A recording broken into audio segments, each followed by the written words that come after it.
ચાલો પહેલાં MCQ. હવે જૂના વર્ષના પેપરોને સોલ્વ કરતા AIMSના પેપર્સ છે બધા, એને જરા સોલ્વ કરીએ આજે. રેડી? ચાલો. એમાં પહેલો MCQ છે, યંગના પ્રયોગમાં એક સ્લિટ સામે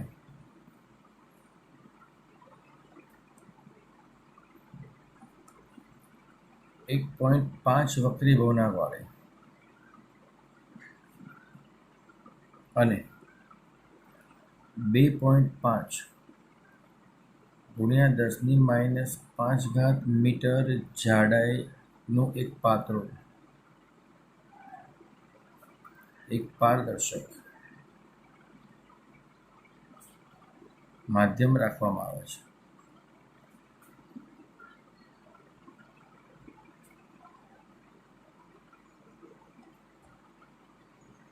તો વ્યક્તિકરણ સલાહકાર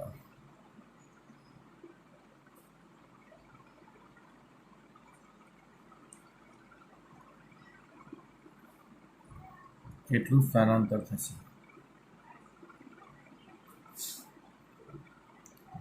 કેટલું શિફ્ટિંગ થશે. સ્વાભાવિક છે કે પ્રકાશ જે માર્ગે જતો હોય એમાં વચ્ચે જો કોઈ વક્રી વળાંકવાળો પદાર્થ મૂકવામાં આવે તો મૂળ માર્ગે ન જાય એનું વક્રીભવન થાય જ. તો જે સ્થાનાંતર છે, તફાવત છે, એનું સૂત્ર આપણી પાસે આવું છે. માધ્યમ મૂકી દો છો તો માધ્યમ માટે આ પદ તફાવત ભૂલાય નહીં. માધ્યમ હોય તો એનો જે પદ તફાવત ચેન્જ થાય છે એ આના પ્રમાણે વક્રીભવનાંક પ્રમાણે ચેન્જ થાય છે. તો ડેલ્ટા એક્સને સૂત્ર કરતાં બનાવો, T mu -1 capital D by small D.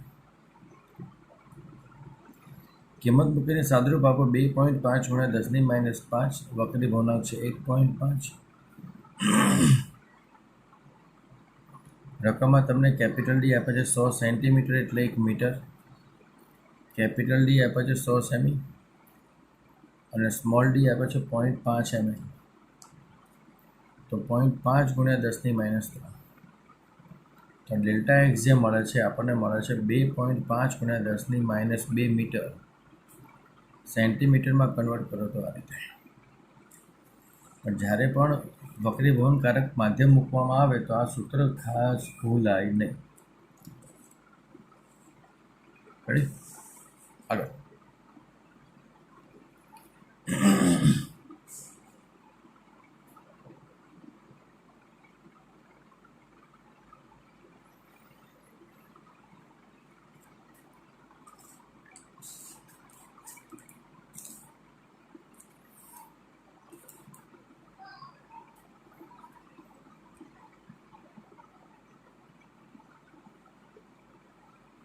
યંગના double સ્લિટના પ્રયોગમાં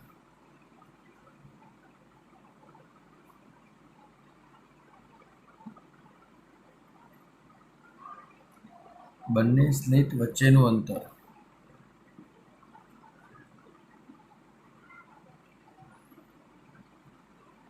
વધારીને 3 ગણું કરવામાં આવે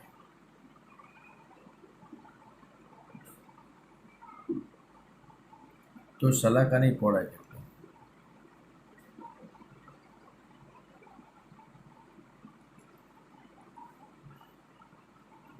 સલાકાની પહોળાઈ છે, સૂત્ર આપણી પાસે lambda capital D by small D.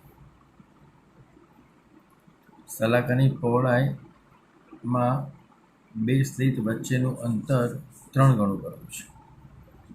તો 2 સ્લિટ વચ્ચેનું અંતર સ્મોલ ડી ને 3D કરવાનું, 3 ગણું. તો આને આપણે બીટા કહીશું. તો બીટા બાય 3 મળે એટલે સલાકાની પહોળાઈ 1/3 ગણી મળે.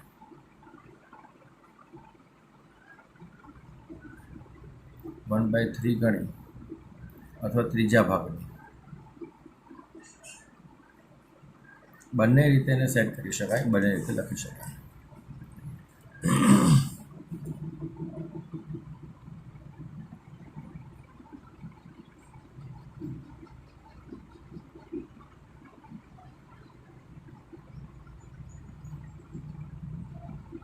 વિવર્તનના પ્રયોગમાં પ્રકાશના કિરણ જૂથને લંબરૂપે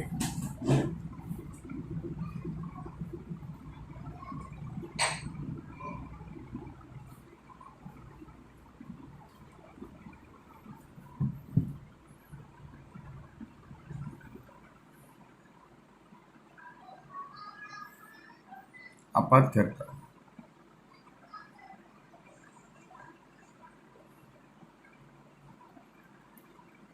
પ્રથમ વિવર્તન કોણ 32 ડિગ્રી છે, તો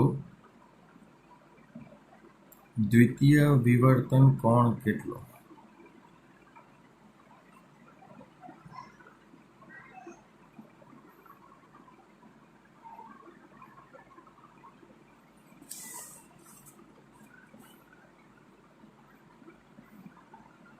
રેડી? તો વિવર્તન કોણ માટે પ્રકાશનું કિરણ જૂથ છે, તો ડી સાઇન થીટા બરાબર n લેમ્ડા પ્રકાશીય સલાકા માટે. પ્રથમ ક્રમ માટે n બરાબર 1 લખી નાખીએ તો ડી સાઇન થીટામાં સાઇન 32 લખી નાખીએ. પ્રથમ માટે વિવર્તન કોણ 32 વાળો છે, તો આના માટે ડી લેમ્ડા બરાબર ડી સાઇન 32 મળશે.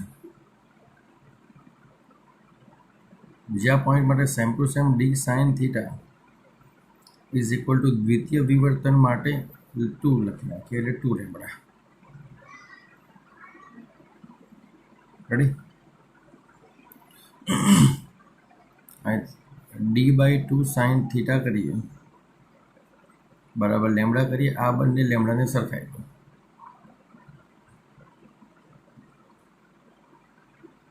બંને લેમ્ડાને સરખા હોય તો સાઇન થીટા બરાબર 2 ઇન્ટુ સાઇન 32 મળે.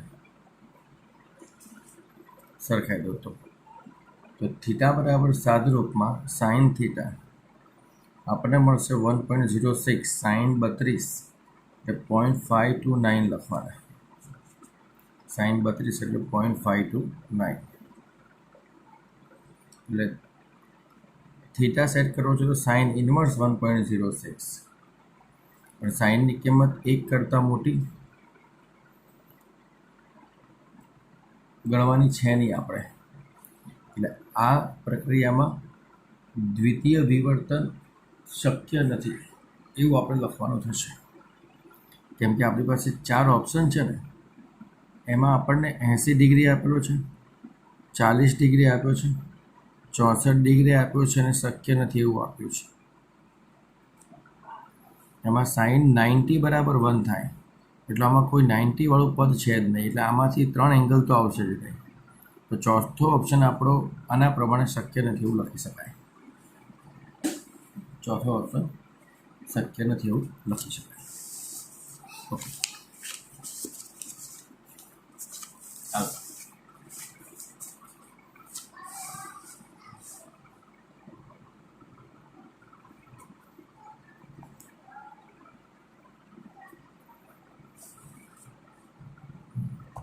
આગળના પોઈન્ટમાં છે આપણી પાસે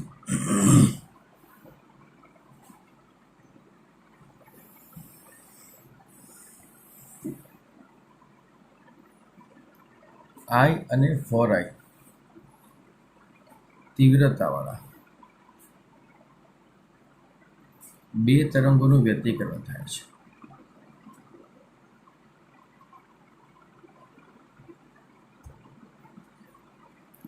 તો એ બિંદુએ કળા તફાવત π/2 મળે છે અને બી બિંદુએ કળા તફાવત π મળે છે. તો આ બે સ્થાનોએ તીવ્રતાનો તફાવત કેટલો?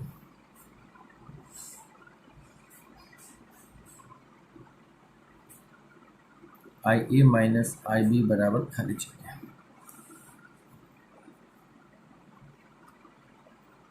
તો તીવ્રતાનું સૂત્ર આપણે આગળ લખેલું છે, I1 વત્તા I2 વત્તા 2√I1 I2 cos phi. એમાં બે ભાગ પાડીને કિંમત ખાલી મૂકીને સેટ કરવાનો થાય. એકવાર I1 એટલે I લખવાના અને I2 એટલે 4I લખવાના. એટલે I વત્તા 4I વત્તા 2√4I² ઇન્ટુ કોસ. પહેલી વાર ખૂણો π/2 લખવાનો. IA. IB લખવું હોય તો I વત્તા 4I વત્તા 2√4I² ઇન્ટુ કોસ π લખવાના. આમાંથી સાદરૂપ આપશો IA માટે, તેનો જવાબ આવશે 5I. આમાંથી IB નું સાદરૂપ આપશો તેનો જવાબ આવશે I. બેનો તફાવત લેવો છે IA માઇનસ IB બરાબર 4I આવશે.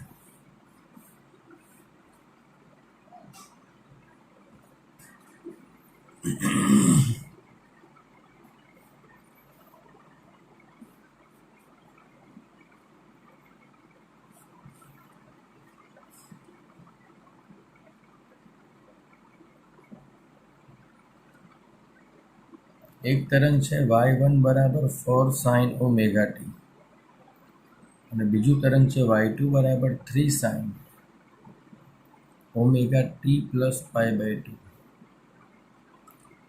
જો આ બે તરંગોનું સંપાતીકરણ થાય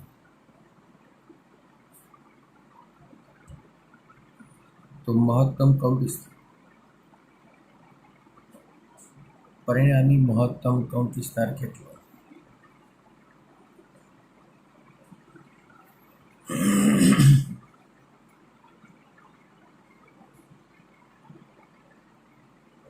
તરંગોનો કંપ વિસ્તાર પહેલાનો 4 છે અને બીજાનો 3 છે. તો A1 બરાબર 4 છે અને A2 બરાબર 3 છે. તો પરિણામી કંપ વિસ્તાર એટલે √4 વર્ગ વત્તા 3 વર્ગ. એટલે જવાબ થયો તમારો 5. બીજું, અહીંયા કળા તફાવત 0 છે, અહીંયા કળા π/2 છે. તો π/2 અને 0નો કળા તફાવત π/2 થાય. તો આમાં આવતું વ્યતિકરણ પદ cos π/2 એટલે 0 થઈ જાય. આમાં આવતું વ્યતિકરણ પદ cos π/2 એટલે શું થઈ જાય? 0. તો cos π/2 0 થઈ જાય એટલે પછી આને આગળ સોલ્વ કરવાની માથાકૂટ છે નહીં. સૂત્ર આપણું આ રીતે જ બનશે. એમાં cos π આવશે આઈની જગ્યાએ a² આવશે. આઈની જગ્યાએ a² આવશે, જેનું આપણે શોર્ટકટ સાદુરૂપ મૂકેલું છે. આગળ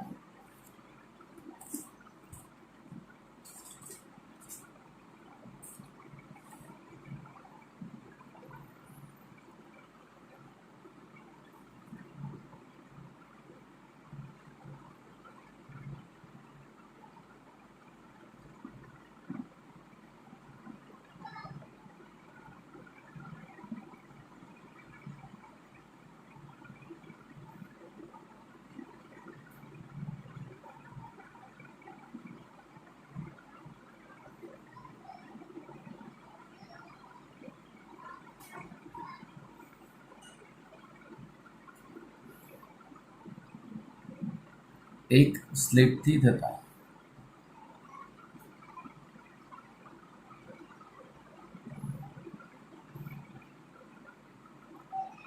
એકરંગી પ્રકાશના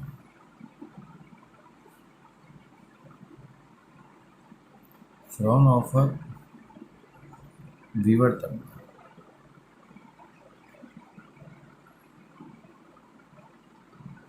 મધ્યસ્થ અધિકતમ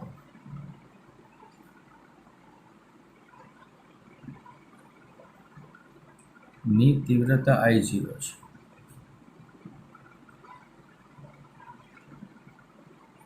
જો સ્લિટની પહોળાઈ બમણી કરવામાં આવે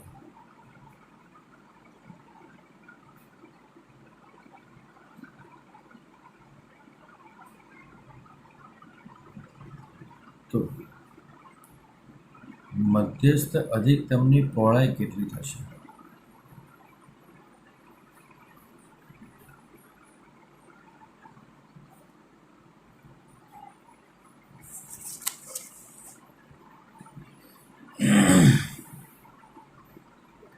હંમેશા યાદ રાખવાનું કે આજે અધિકતમ મધ્યસ્થ અધિકતમ છે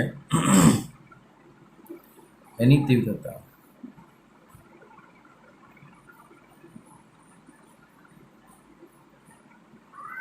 પ્રકાશના ઉદ્ગમ પર આધારિત છે.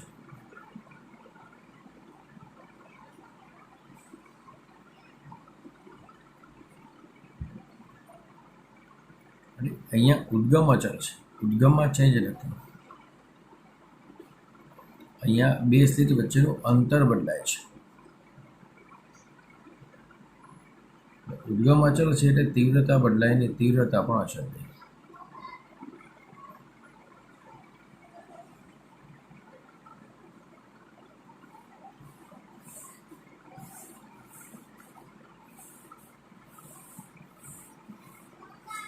તીવ્રતા પણ અચળ.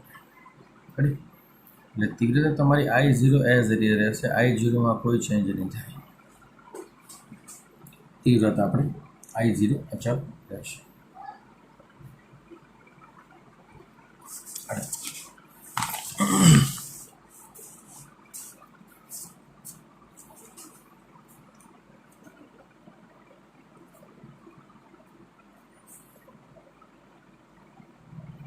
યંગના સ્થિત વ્યતિકરણના પ્રયોગમાં બે સ્લિટ વચ્ચેનું અંતર તરંગ લંબાઈ કરતાં બમણું છે એટલે D બરાબર 2 લેમ્ડા. ત્યારે પડદા પર વધુમાં વધુ કેટલી પ્રકાશિત શલાકા રચાય?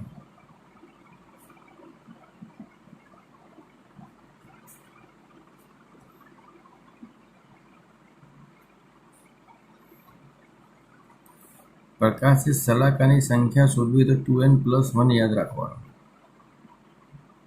શલાકાની સંખ્યા, આ શબ્દ ખાસ યાદ રાખજો, 2n+1 શલાકાની સંખ્યા માટે. આપણી પાસે પદ તફાવતનું સૂત્ર છે D sin θ બરાબર n લેમ્ડા.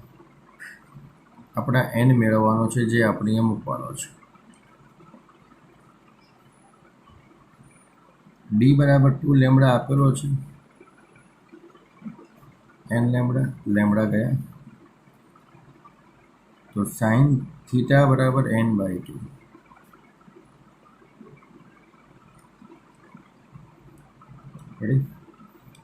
સાઇનનો વિસ્તાર, સાઇન મેક્સિમમ કિંમત 1 આપણને આ રીતે મળે. સાઇનનો વિસ્તાર -1 થી 1 છે તો મેક્સિમમ કિંમત આપણે ±1 લઈએ તો n/2 બરાબર મેક્સિમમ અધિકતમની વાત છે, મહત્તમની વાત છે. માટે મેક્સિમમ કિંમત લઈએ ±1 તરીકે તો nની કિંમત 2ની આસપાસની મળે. પ્લસ ઓર માઇનસ છે એટલે -2, -1, 0, +1 અને +2. ટોટલ શલાકા આપણને 1, 2, 3, 4 અને 5 મળે. તો n બરાબર 2 છે તો શલાકાની સંખ્યા બરાબર 2n+1 એટલે કે 5 જેટલી મળે.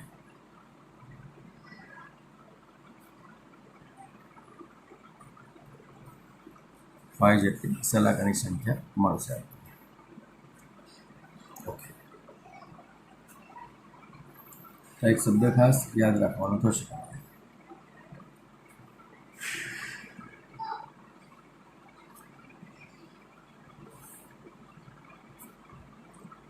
રેડી?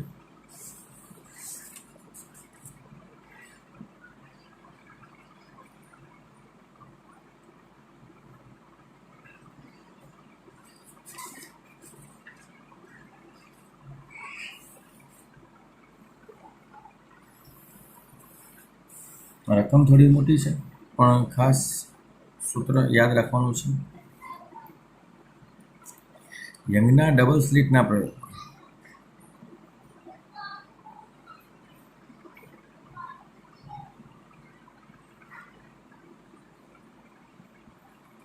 590 નેનોમીટર તથા અજ્ઞાત તરંગ લંબાઈ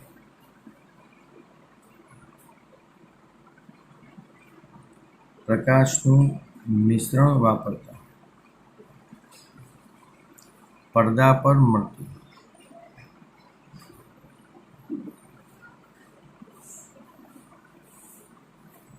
વ્યતિકરણ ભાતોમાં બંને પ્રકાશને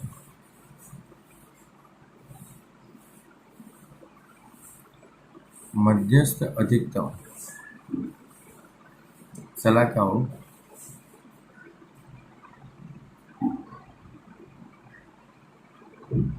એકબીજા પર સંપાત થાય છે.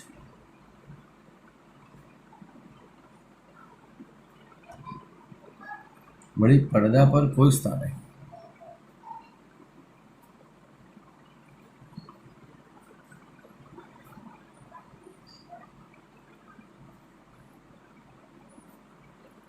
$590 નેનોમીટર તરંગ લંબાઈવાળા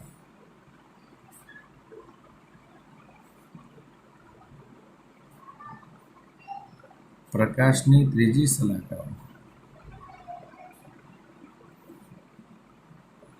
અજ્ઞાત પ્રકાશને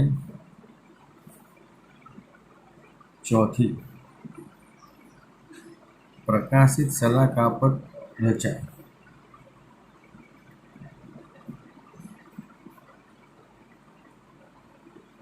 તો અજ્ઞાત તરંગ લંબાઈ કેટલી?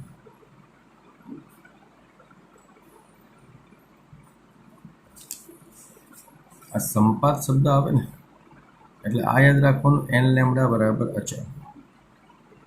રકમ મોટી છે, દાખલો પણ મોટો છે, પણ એને શોર્ટકટમાં આ રીતે લખી શકાય છે. આપણે અજ્ઞાત તરંગ લંબાઈ λ2 મેળવવાની છે. તો અજ્ઞાત પ્રકાશની તરંગ લંબાઈ માટે ચોથી શલાકા છે, તો અહીંયા n2 બરાબર 4 લખવાનું. જાણીતી તરંગ લંબાઈ માટે ત્રીજી શલાકા છે, તો અહીંયા n બરાબર 3 લખવાનું. તો આ થાય 3 ગુણ્યા 590 નેનોમીટર બરાબર 4 ગુણ્યા λ2.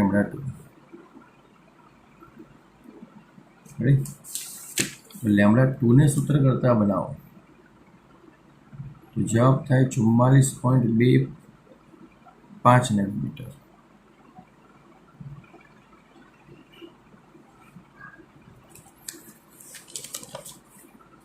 n1 λ1 બરાબર n2 λ2 સાથે સાદરૂપ આપી શકાય.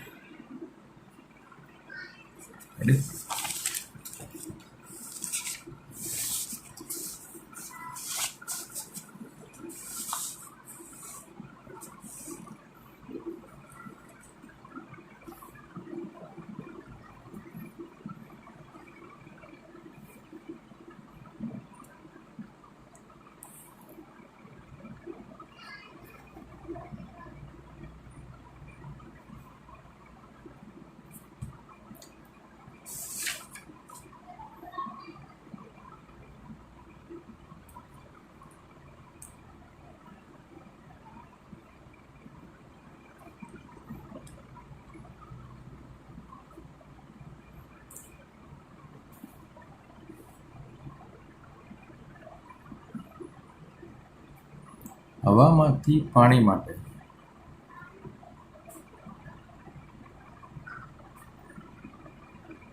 બ્રુસ્ટરનો ખૂણો કેટલો?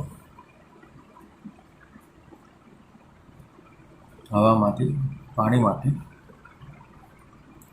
બ્રુસ્ટરનો ખૂણો કેટલો? બ્રુસ્ટરનો ખૂણો એટલે ધ્રુવીભવન કોણ.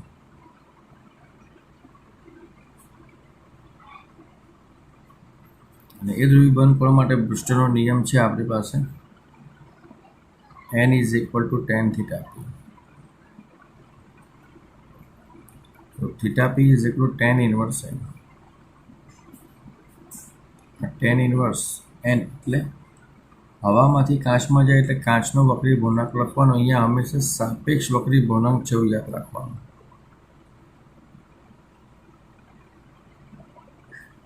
જ્યાં n બરાબર 1 હોય ને અહીંયા n બરાબર 1.5 હોય.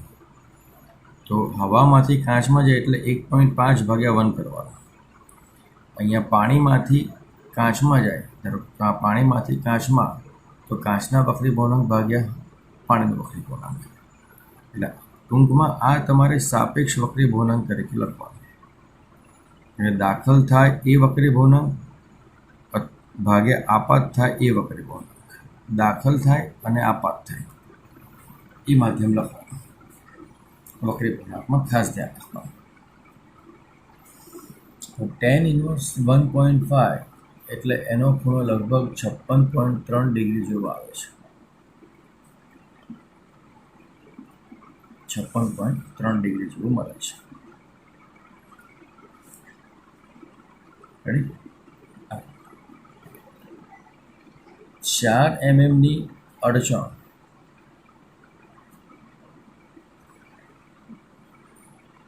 માટે 400 નેનોમીટર તરંગ લંબાઈવાળો પ્રકાશ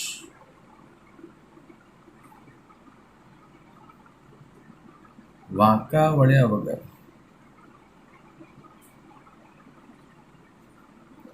કાપેલા અંતરનો અંદાજ કરો.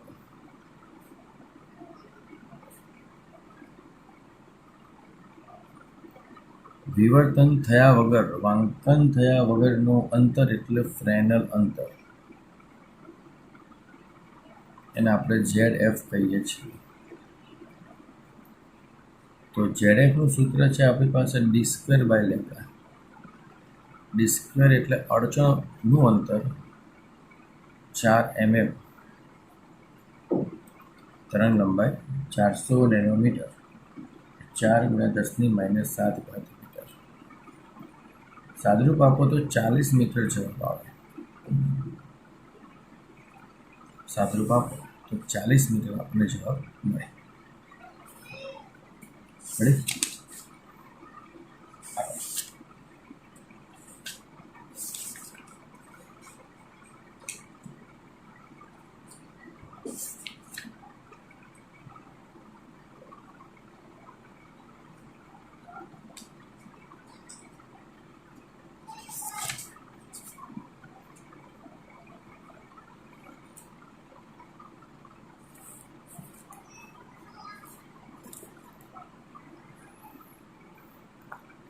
છેલ્લો MCQ ચેક કરી લઈએ. મોટાભાગના MCQ બધા વધી ગયા છે તમારા. યજ્ઞાગતિકરણના પ્રયોગ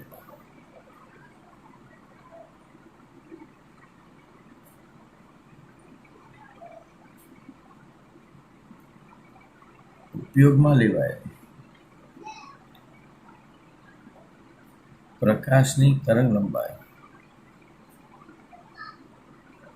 લેમડા બરાબર 5000 એંગસ્ટ્રોમ છે. બે સ્લિટ વચ્ચેનું અંતર 0.2 મિલીમીટર છે. સ્લિટ અને પડદા વચ્ચેનું અંતર 200 સેન્ટીમીટર છે. તો મધ્યસ્થ સલાકા